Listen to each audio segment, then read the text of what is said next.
आज खबरों के दम पर किन स्टॉक सेक्टर्स में दिख सकता है एक्शन, इस पर बात करने के लिए मेरे सहयोगी वरुण हमारे साथ इस वक्त जुड़ चुके हैं।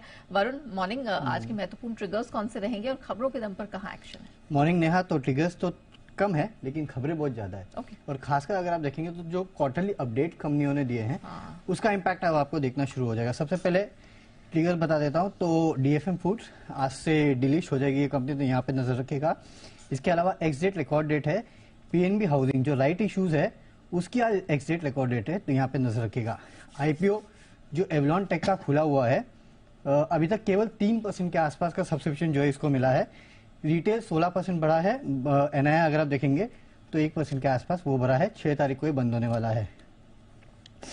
अब बिजनेस अपडेट की बात करते हैं तो सबसे पहले एचडीएफसी बैंक, अगर आप देखेंगे तो 31 मार्च तक कासा रेशियो 48.2% से घटकर 44% के आसपास आया है। डिपॉजिट्स अगर आप देखेंगे तो करीब 20.8% के आसपास की बढ़ोतरी यहाँ पे देखने मिली। एडवांसेस 16.9% के आसपास की बढ़ोतरी यहाँ देखने मिली और रिटेल डिपॉजिट जो है 23.5% बढ़े हैं। एचडीएफसी लिमिटेड लोन ग्रोथ जो है 11.6% के आसपास सही है।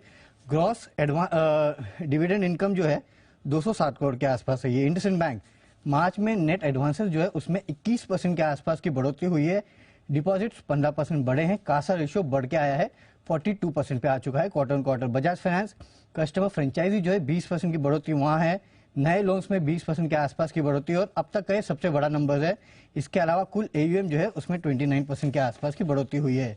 वेदांता यहाँ पे कुल एल्यूमिनियम का जो उत्पादन है ऑलमोस्ट फ्लैट रहा है।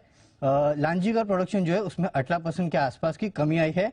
ऑयल एंड गैस आउटपुट जो है 13.8% से घटकर करीब 12.3 MBOU के आसपास आया, यानी कि करीब 11% के आसपास की गिरावट यहाँ देखने मिली है।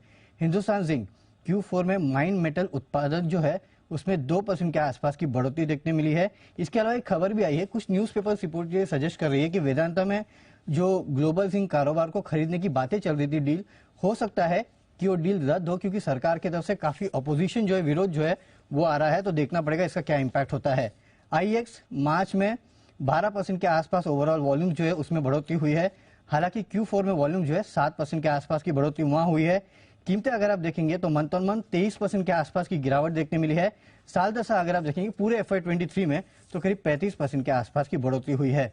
खबरों में स्पेशली 2 जगह पे नजर रखेगा। एक तो ऑयल एंड गैस क्षेत्र की कंपनियां, क्योंकि वहां पे अगर आप देखेंगे तो जो विंडफॉल गेन टैक्स है अब पूरी तरह से खत्म कर दिया गया है।